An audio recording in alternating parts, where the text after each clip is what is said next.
This podcast is brought to you by the Albany Public Library main branch and the generosity of listeners like you.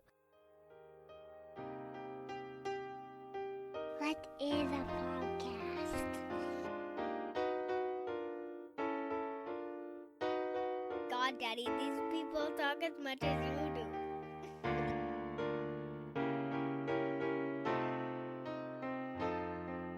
Razib Khan's Unsupervised Learning.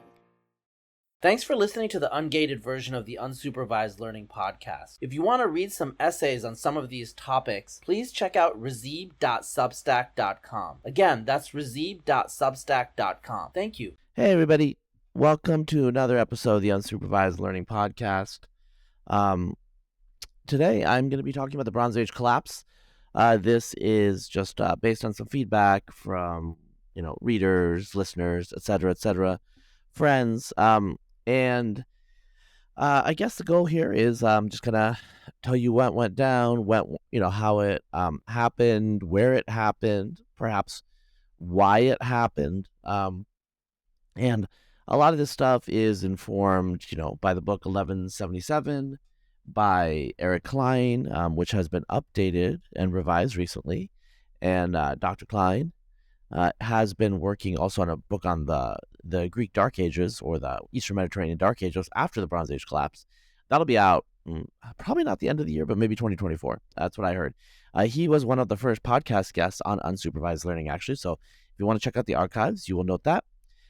Today, I'm going to be talking a lot about some of the stuff you'll find in that book. Also, Patrick Wyman has some podcasts on this that he recorded. One of them is an interview with Dr. Klein. But I will also bring a little bit of my own genetic knowledge to bear on this topic in terms of continuity or lack thereof between peoples. In any case, all right, so why does the Bronze Age collapse matter? Why is it a big deal?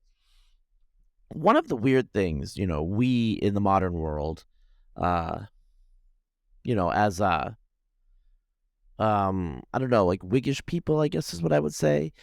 We tend to look through a linear ascending, technological social complexity, expectation. Every generation is going to have a smaller iPhone or, a better version of ChatGPT or Sydney, that sort of thing. Sometimes we run against physical limits. Airplanes are not really any faster than they were in the 1950s. They're safer, but they're not faster. And then, there's other things going on like that, right? Physical limits.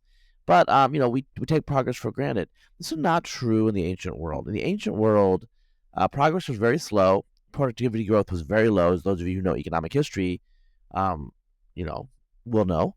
And so people didn't perceive that there was that much change over time, that the future was always going to be better, and it wasn't. A lot of times there were reverses. There were obviously plagues. There were collapses, the fall of Rome, these sorts of things. We know them really well. And they are somewhat remembered in the mythology and oral legends and histories. And so a lot of ancient people had cyclical models of the origin of civilization and its collapse or rise and whatnot, right? So this actually does apply to the Bronze Age. So one of the strange things that, is true of the Bronze Age, and so this defines, say, about 3000 BC in Mesopotamia, a little later in Egypt, a little later in some parts of Europe, and as late as 1750 BC in the Scandinavian countries, also I think in China. It's a little later. But in any case, it's a shift from copper and stone to bronze. Bronze is an expensive alloy of tin and copper. Copper is found mostly in Cyprus. Cyprus derives from the word copper in Greek. And tin tended to be found in a few places, like, for example, Cornwall. So, that area was called the Tin Islands, Britain, supposedly. So these networks of trade that emerged during the Bronze Age. So, first of all, from almost like a structuralist or economic determinist perspective, the fact that bronze had to be created from these two alloys that were subject to resource constraint that were very far away changed the economics of the Bronze Age compared to the earlier periods. Now, if you read, Matt Ridley, he will talk about rational optimist about how, pre-modern humans, and humans in the prehistoric period in the Pleistocene engaged in trade for things like obsidian and whatnot. But the Bronze Age took it to a next level. What Eric Klein would say is this was the first age of globalization, first Holocene age of globalization. So you had trade all the way across the Mediterranean, and then through various networks, there was trade going north and south. Once you had trade networks that were moving tin and copper around, obviously you had other things moving too, like amber coming down from Northern Europe. Anyway, so this is why we call it the Bronze Age. Bronze is obviously important. It is the substrate of life during this period. Now, bronze is very expensive, and it's relatively rare compared to, say, iron. And so there were still a lot of tools that were made out of stone and whatnot during this period. What bronze was really, really important for was, for rich people and warriors. So bronze daggers, spears, where the blade is bronze, and of course swords start showing up around like a little earlier than 1500 BC. There's one in Minoan Crete. And so like swords defined as basically like a long dagger, but obviously it's a softer metal, so it's a little difficult. But they did have some swords. There were some swords that Urnfield culture in Central Europe was producing swords, but this was actually a relatively late feature of the Bronze Age, just so you guys know. So there's a book I read 15 years ago called Brotherhood of the Kings. Another aspect of the Bronze Age is not just the international trade, but international diplomacy. So the different peoples of Eastern Mediterranean started engaging with each other at a diplomatic level, and the Brotherhood of the Kings refers to the fact that the kings refer to each other as brothers when they're equals. If they're not equals, they'll refer to each other with other familial kin relationships like father, son, whatnot, right? And there was, exchanges of daughters and sons between these kings in marriage to tie the houses together.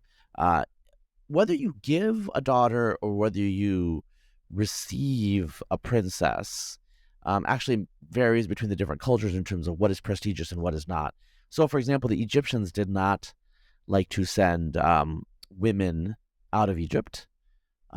So you notice that after Tutankhamun died, in the Amarna letters, there is talk of a Hittite prince coming from the north. I think he was poisoned. But the Egyptians did not like to send women out. The Egyptians had matrilineal aspects to their culture that did not exist in the West Asian societies who were more explicitly patrilineal. Often, a new pharaonic dynasty was started when the parvenu would marry a woman from the old dynasty, and so the right to inherit the throne was often passed implicitly through the maternal lineage there. In any case, setting that aside, these different kings are having interactions across from the Hittites in Anatolia. You had Ebla in Syria, Babylon, obviously, and then Egypt, New Kingdom Egypt in the second millennium BC. And along with this trade, along with this diplomacy, there's trade. And so to do this long distance trade, this is the age before banks and whatnot, and joint stock, corporations. So to do trade, which is very risky over a long distance, you need large capital investments, and you need to be able to absorb the risk. So a lot of times, this is clearly a state level scales project. Right? So a king will sponsor a trade trip quite clearly, and it will also do double duty as a diplomatic delegation. Right? And so trade and diplomacy are deeply connected during the Bronze Age. The Bronze Age itself comes out of an earlier period that we don't know much about because there's no literacy. So literacy, as we understand it, really shows up in Sumeria around 5,000 years ago, although, there's earlier types of markings that are basically an accounting system. And so this literacy allows us to know the histories of the people of the 3rd millennium BC, right? Old Kingdom Egypt, Sumeria, et cetera, et cetera. But it's not like civilization just comes out of nothing. So before 3000 BC, there's a period called the Uruk period when Uruk was a huge city. And what we see is like perhaps Proto-Sumerian or something else, but something in Mesopotamia. That civilization expanded all the way into central Anatolia and into Syria. And the expansion looks like colonies because the cities are duplicates of the Mesopotamian cities. And then something happens around 3000 BC, and there's a massive collapse and a regression back to Sumeria. And so what we see in Sumeria with the rise of quote-unquote civilization is actually picking up the pieces after an earlier collapse, where we don't know the details of what happened and who these people were, aside from their archaeology. It's arguable that this pre-Sumerian civilization, which could have been Proto-Sumerian or could have been something different, was actually at a larger scale and more complex than most of Sumeria during most of its history during the 3rd millennium BC. And so when I say civilization, traditionally, you're talking about histories and literate societies. And so it starts, 5,000 years ago in Sumer. But the reality is there were complex societies pretty early in the Holocene. So the Varna culture in Bulgaria, I think it was like 7,000 years ago. They're the ones that pioneered gold, the creation of gold, jewelry and whatnot. Not in the Middle East. Everything didn't start in the Middle East. So Neolithic agriculture starts in the Middle East. A lot of domestication, secondary products revolution starts in the Middle East. But there's a lot of things that also happened in Europe. And so the Varna culture, they did a lot of things related to gold. There were megaliths in Western Europe. The Cucutini Tripolia culture in Romania had these extremely detailed pottery and these big villages, right? And so I'm focusing on Western Eurasia. There's stuff going on elsewhere, but let's just set that aside for now, because we're going to be focused on Western Eurasia because that's where the Bronze Age collapse really kicks in. And so there's this long history of civilization before the Bronze Age, and they already have a sense the civilizations can rise and fall. And there is no guarantee of just like constant upward ascension, right? That is what we take for granted today. But that doesn't necessarily mean that that's how they viewed it. So the end of the world was a shock for the people in the Bronze Age, but it also was not a surprise because good things do come to an end. Ages of gold give way to silver, give way to, copper, bronze, and then iron. I think there's an age of heroes between bronze and iron, but that's the Greek model, right, from Hesiod. But I mean, it just goes to show you like the mentality of these pre-modern ancient people. And so the city-states, the kingdoms of Bronze Age Greece, for example, are famously might be like larger and more populous than the city-states, the polises of classical Greece. And the reason given is, again, you need more coordination and capital input to create bronze weapons, bronze tools, that sort of thing. When it comes to iron, you can actually do iron with local resource. You can, forge iron with local resources. That's basically what it is. Iron actually is much more amenable to decentralized society. And so after the Bronze Age, there was a period of like much more decentralization and demographic collapse and whatnot, right? We know a lot about what's happening in the Bronze Age, partly because the medium of how they wrote things down. So they didn't, cuneiform, as many of you know, are tablets, and these cuneiform tablets are used all over the Near East. Not so much Egypt, but Egypt had hieroglyphs, slightly different. But there's basically these weird scripts that are written on tablets all across the Middle East. They're usually pretty boring government documents and accounting and whatnot. A few times you'll see something like a tablet that's the Epic of Gilgamesh, but really these were not. They were not what we see as writing today, insofar as we have like pieces of paper and these codices, these books that, the Codex was invented about 2,000 years ago. Christians made it really popular with the Bible. But before that, you had scrolls and all these other things. Cuneiform are tablets, and it's really unwieldy. But the positive thing about tablets is, if the palace burns and they're baked, they stay totally intact. So we have all of these cuneiform tablets. So there's an incredible history of many of these city-states, many of these empires. We have the correspondence and the Amarna letters. And so we know a lot of the details of what happened in the Bronze Age in a way that is, there's a lot of gaps in the Iron Age because we need texts that have been preserved. The Romans and Greeks, they have cultural continuity with the West.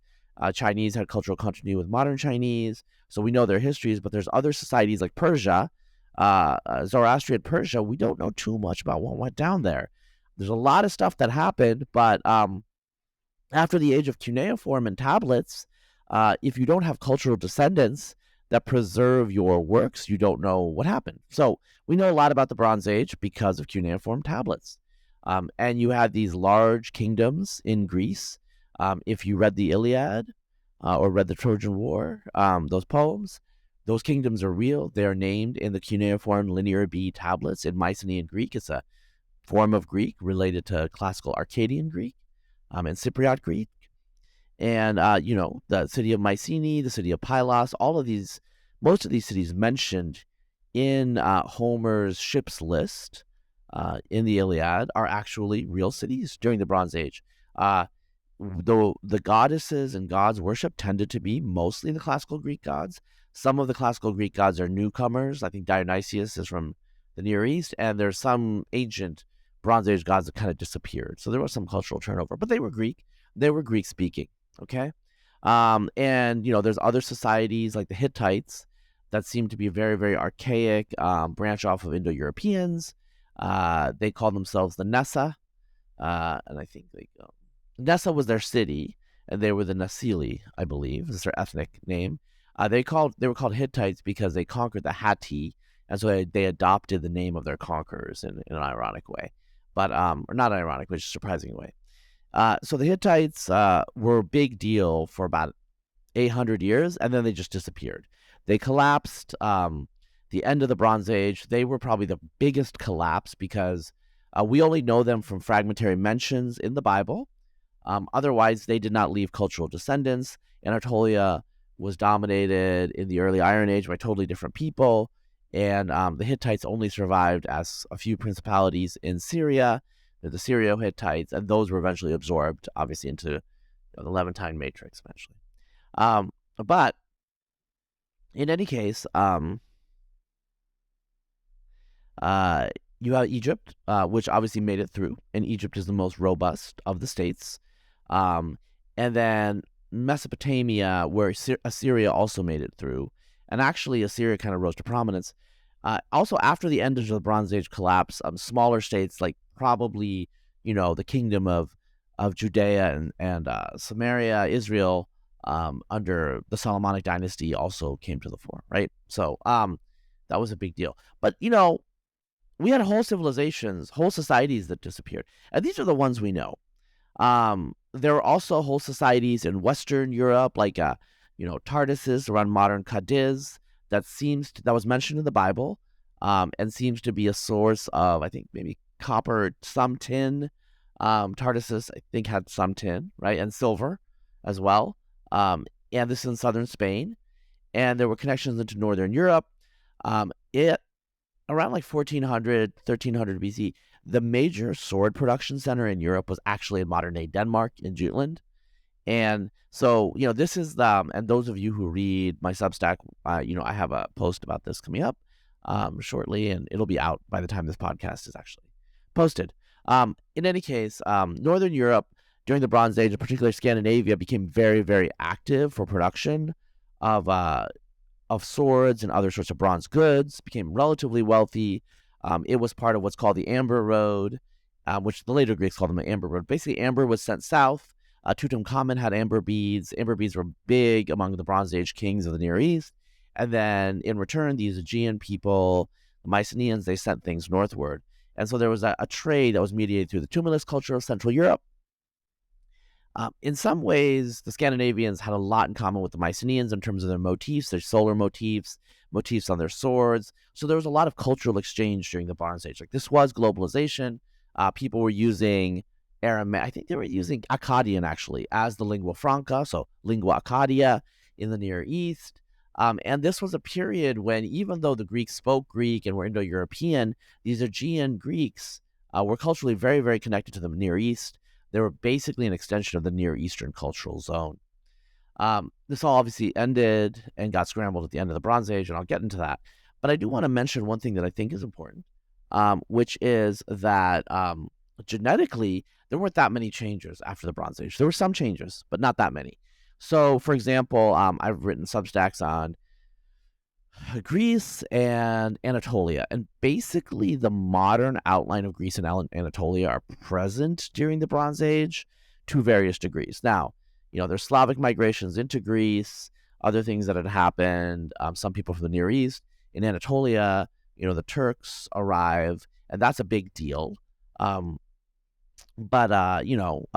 still the majority of their ancestry probably dates to the Bronze Age. And you see the same thing in some ancient DNA samples from, I think it was Byblos in Phoenicia. Like something like 80% of the ancestry in the Levant can be dated to that period in the Bronze Age. Now, there's some new stuff coming in with Muslims, with Turks and Africans, and maybe even some Europeans and Romans and whatnot. But most of the ancestry is actually datable to the Bronze Age. And actually, this is the same in much of Europe.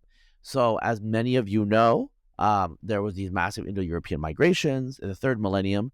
They show up in Northern Europe before 2500 BC, around 2500 BC or earlier. So they show up in Britain in 2500 BC, right? There's like a 1 century break coming from the continent.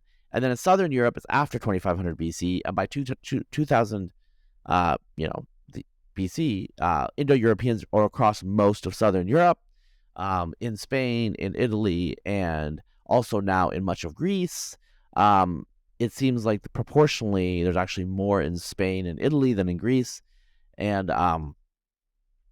they're mostly in Spain and Italy, they're descended from corded ware societies. In Poland and in Greece, it's probably a different strain from the Yamnaya pastoralist of Ukraine, right? So a lot of stuff is going on with demographic change. In Northern Europe, the megalith societies, these Neolithic societies, are much, much more similar to ancient Anatolian farmers, not the Anatolians of the Bronze Age who had a lot of West or Eastern farmer influence. And those people mostly are absorbed or disappear. The people looked probably like modern Sardinians, modern Southern Europeans, dark hair, light skin, dark eyes. People who look like modern Northern Europeans really didn't exist at the beginning of the Bronze Age, 3000 BC. They did by the end of the Bronze Age, and they mostly looked like, for example, people in Northern Europe mostly looked kind of like what we expect by the end of the Bronze Age. They still had a little bit more lightning to go, though. Actually, if you look at the details of the pigmentation, they weren't 100% there, but they were most of the way there. And so all of this happened between 2500 BC and about like 1500, 1000 BC, right, during the Bronze Age. So the ethnogenesis of much of Western Eurasia kind of stabilized at the Bronze Age during this period. And as the ethnogenesis stabilized, also you saw the rise of states and polities. You saw the rise of cultural institutions that transcended states in terms of, religions that, cults that spread from one area to another, languages like Akkadian and later Aramaic that spread from one area to another. You saw the rise of an Egyptian empire that reached all the way into like southern Turkey and also into what is today northern Sudan. So I would argue that the emergence of these empires is partly correlated with the rise in trade and diplomacy driven by the bronze economy, right? The bronze generating economy. So bronze is very, very utilitarian on one level, and it's important to have bronze weapons. These are like the nuclear weapons of the day. If you had stone weapons, you screwed, So you need to have bronze weapons. And so you need to like organize your state in a way where it could raise the capital to have those bronze weapons. And so you had these empires like Egypt, the Hittite Empire. In Syria, you have an intrusive group, the Mitanni. Their elite warrior caste, charioteers, were called the Marianu, which is clearly a Sanskrit word, Maria, young warrior. So they introduced what seems like a steppe light war chariot from the Sintashta people of the Andronova horizon of the southern Urals. And it spread all over Eurasia relatively quickly, let's say between 1800 and 1300. So it shows up in China like 1300 BC, but it shows up in the Near East very soon after it is invented in the Urals. And in Syria and many other places, it seems quite likely that it was brought by a specialist mercenary or warrior caste. In Syria, they took over the Marianu. Elsewhere, they seem to have been assimilated. So they show up in Egypt probably, but Egyptian chariot class they're just Egyptian, right? So they adopted the methods, but they weren't wholesale ethnically replaced. And also, there's things, for example, related to the horse culture that seem to have maybe Indo-Iranian roots in even like, Germanic or Slavic languages, indicating that these Indo-Iranians were the ones that did domesticate and spread the horse about 4,000 years or after the initial spread of the Indo-European languages 5,000 years ago with the Yamnaya, right? So the horse is spreading. That's introducing another element of warfare that's very similar to the type of warfare you're going to see for thousands of years up until, industrial scale warfare during the Napoleonic Wars, probably. So Battle of Kadesh between the Hittites and the Egyptians, we have some records of it. It's really our first like set piece battle that we have records of. And it shows, the power of having chariots and mobility and the importance of logistics and also propaganda, because Ramesses pretended like he won when he probably didn't win. It was probably a stalemate between the Hittites and the Egyptians, right? In any case, there's a lot of stuff going on that's familiar to us: diplomacy, globalization, international trade. At some point, you have Akhenaten. I think Akhenamun was his original name. He creates a solar cult that seems to be kind of monotheistic, or at least henotheistic, the predominance of one god. And some people have argued that this influenced later Jewish monotheism. I don't know if that's true, but I'm going to put that out there.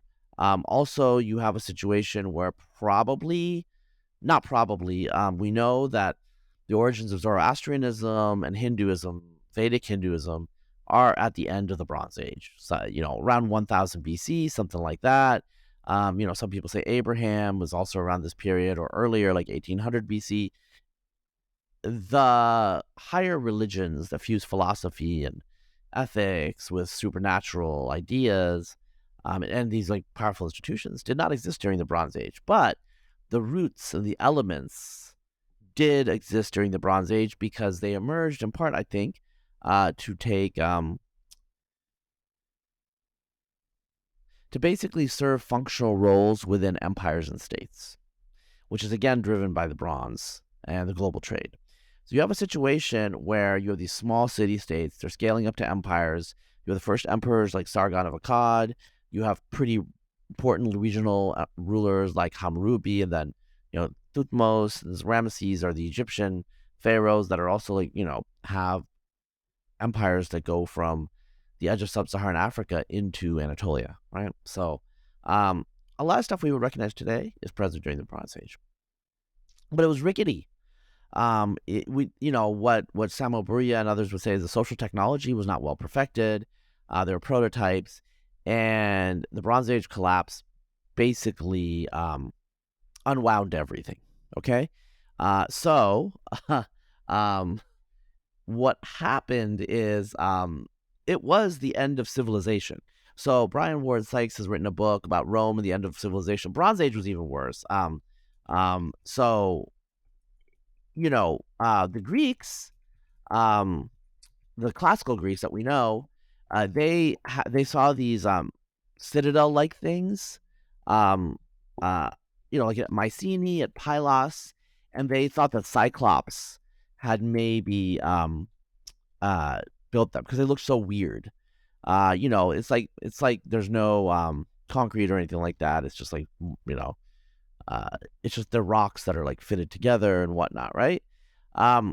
And so they thought maybe there were giants or Cyclops that built these, or just so amazing. Okay, they had forgotten that it was built by their own ancestors, right? So this is how big the rupture between the Bronze Age city-states had been, and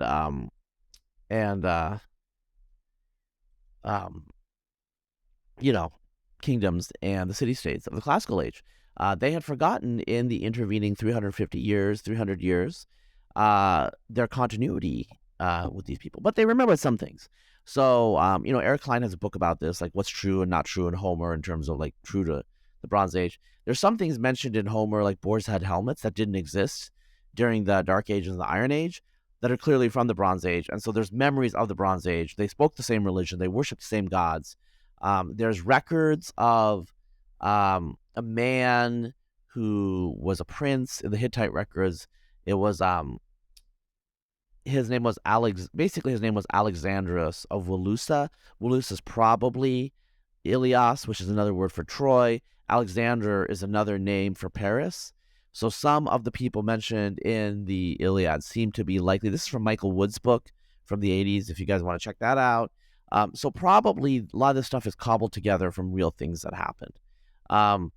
The Greeks have a memory of an age of heroes, after which it was just a collapse stage. It seems everything's just going to hell in a handbasket. Well, I mean, that is what happened. So the citadels disappear. The literate scribes disappear. The memory of that civilization disappears.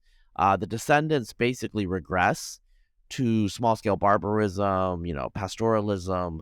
They're illiterate. The Greek alphabet is from Phoenician. So the Phoenician traders reintroduced the idea of literacy to Greece. It had totally disappeared. That's how bad the Bronze Age was, right? Or the Bronze Age collapse. In places like Pylos, which is on the western coast, that's where King Nestor was based out of Pylos. The palace was burned. Someone burned the palace, and it looks like they were sacrificing animals and humans to propitiate the gods. I mean, there was like some dark times here. In Egypt, the Sea Peoples show up. Some people call the Sea Peoples. They penetrate into the Delta. I think Ramses III repels them, but it was difficult. It was close. And then other places like trade in Mesopotamia kind of shrinks because Hittites disappear. The Hittites seem to be overrun by something called a Saska. Probably, I don't know who they were. They might have been some non-Indo-European people, or they could have been, related to the Armenians. Who knows? They show up from the north and they sack all the cities. And Hittites just disappear really quickly.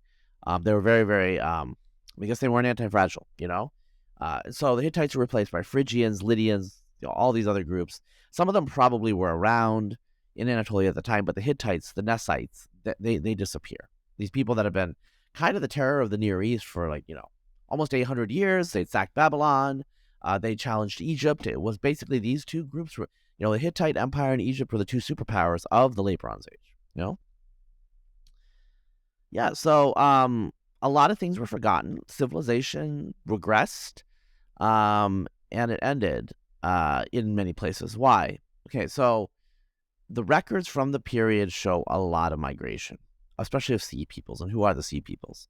Historically, people used to say that the sea peoples were, maybe they're from the Western Mediterranean, maybe they're from Sardinia and stuff like that. I think it's starting to be much more obvious that the sea peoples were probably actually mostly from what we would say is Greece, maybe Western Anatolia, but basically,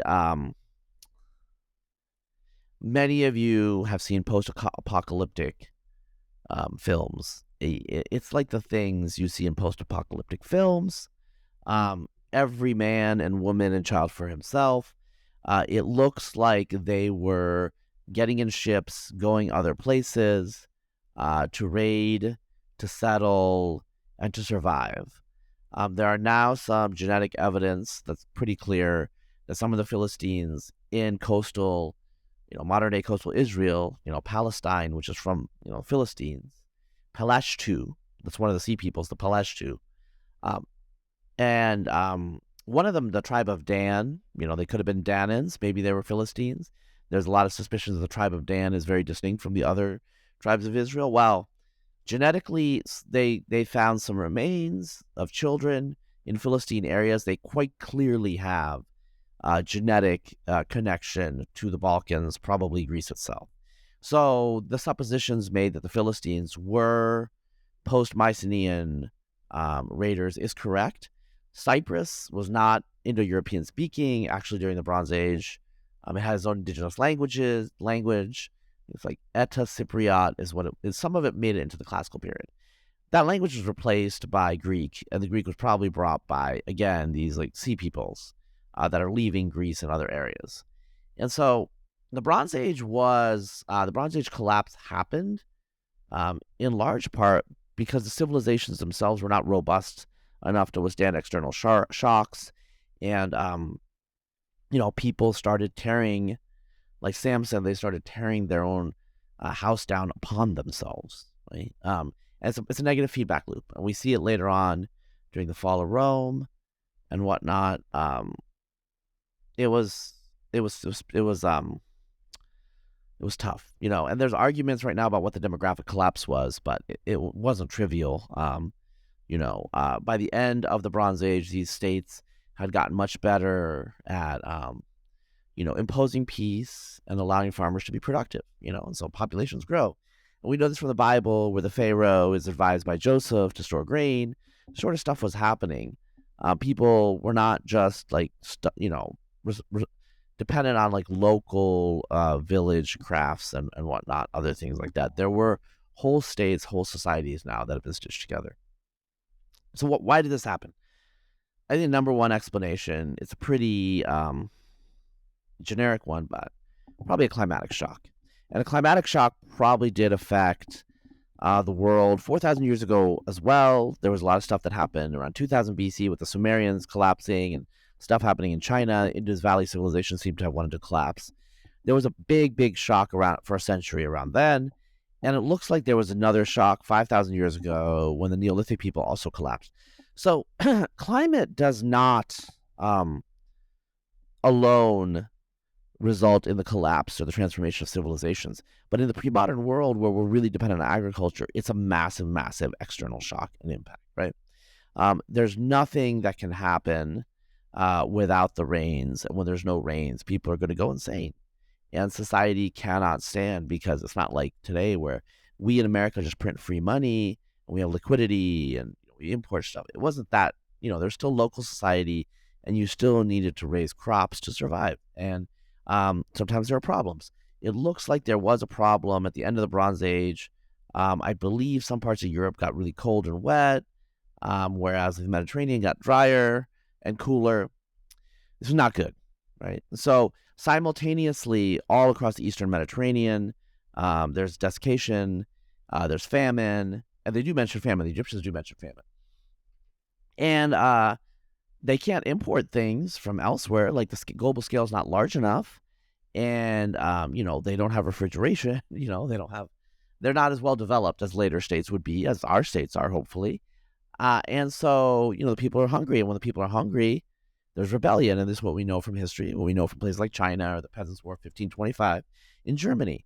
There's rebellion, and so a massive transformation happened. Was a proletarianization of society, of culture, the end of civilization, the end of stratification, the end of the elites, because they did not do what they were supposed to do, which was impose peace, order, and continue the harvests. So, these pre-modern god kings, almost divine figures, they existed to bridge heaven and earth and to facilitate fertility and to, enforce safety. There were no cops back then, but, there were a lot of raiders, a lot of bandits. And so that was their job. And then when there's an exogenous shock, the crops aren't coming in, they don't have the resources. These pre-modern states have very, very few resources. They're very, very minimal states. Then everyone has to depend on their local village again.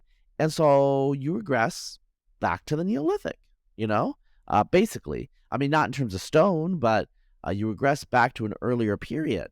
The Greeks became illiterate. They became much more like their ancestors, during the Neolithic, 6,000 years ago than their ancestors just a few centuries earlier. So the patina of civilization was, an external thing. It was an elite thing back then. It wasn't all over the place. So the elite world, civilization as such, kind of disappears. But, the people remain, and not that as much change for them as you might think. So there's probably going to be some die-off due to brigandage and raiding and instability. But the reality is most people are primary producers. They're farmers. When the weather comes back, they will be able to do what they did. They did previously, which they did. And as I mentioned here, the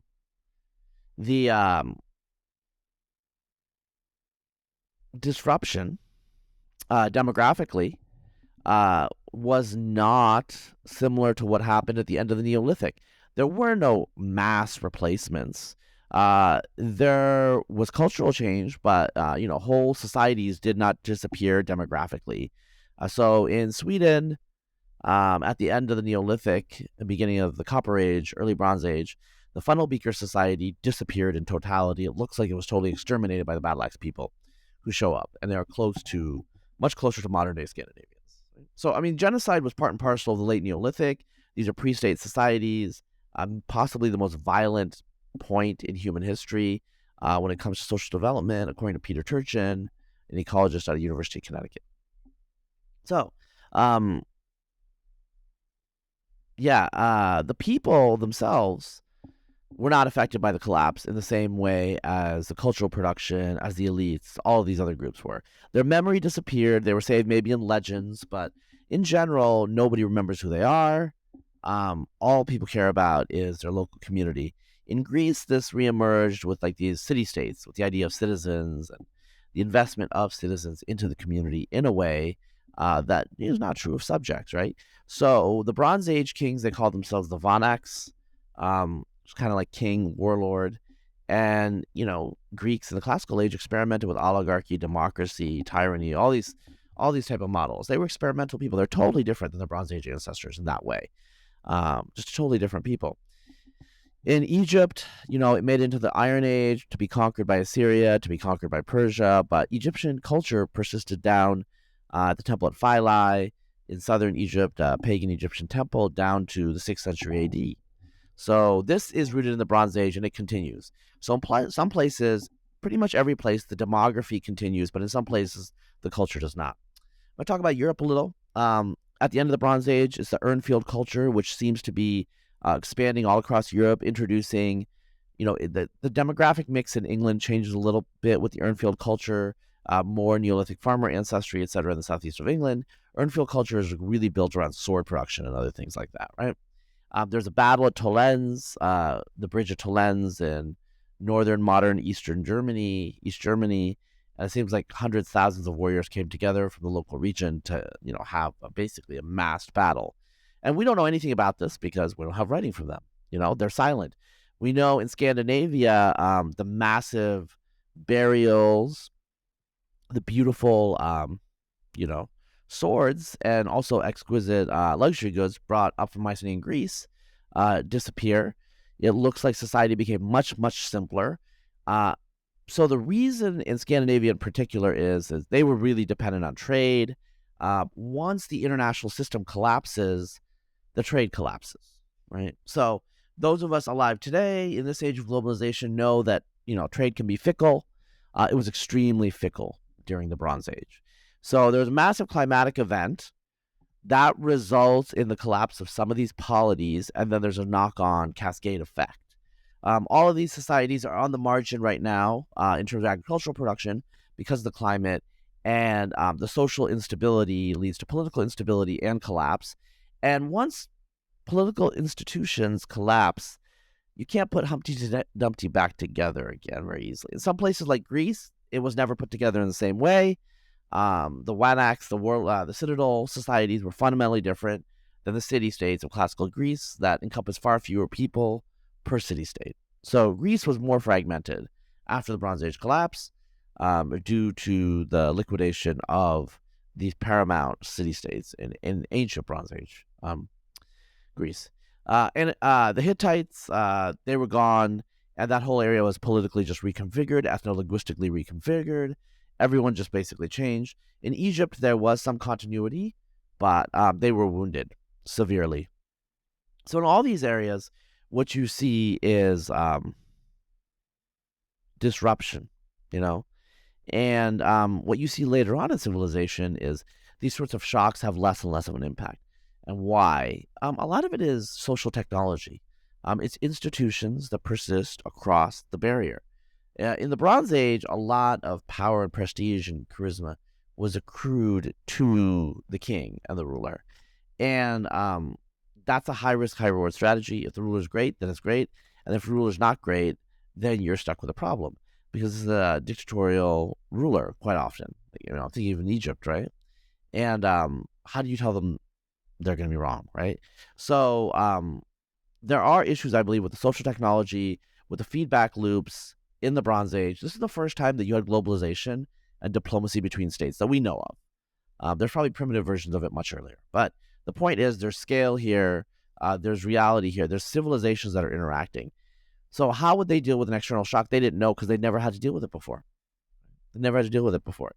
After the fall of Rome, the post-Roman European cultures knew all knew that Rome had fallen, right? And so they had that precedent in their historical memory. During the Bronze Age, there was none of that precedent, even though some local societies had collapsed. Civilizations had collapsed. So, how does it impact us today? Well,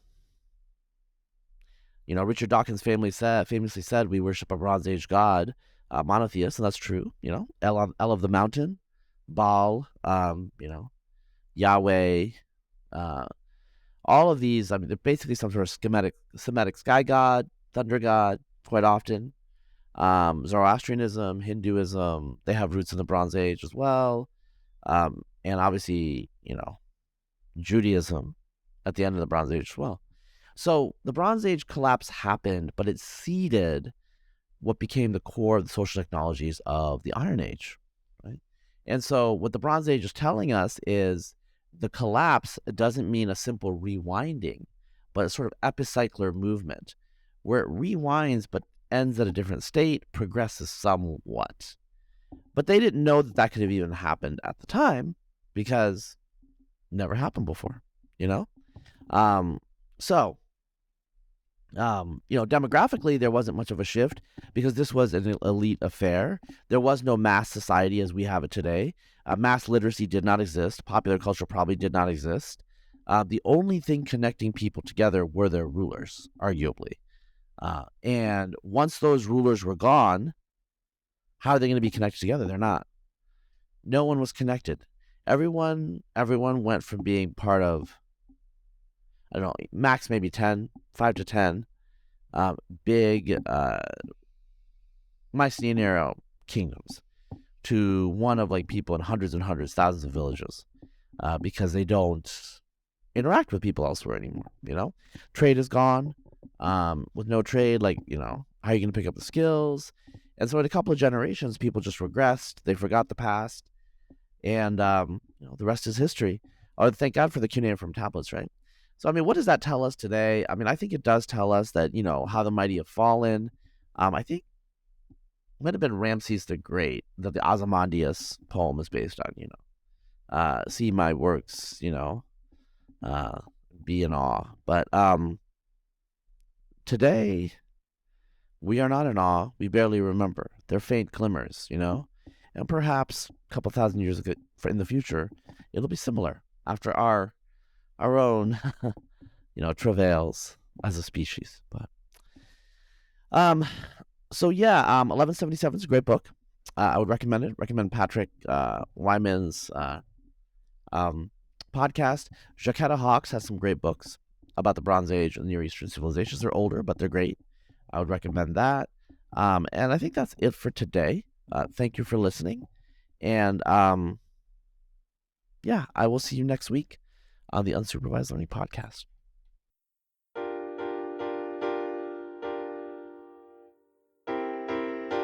This podcast for kids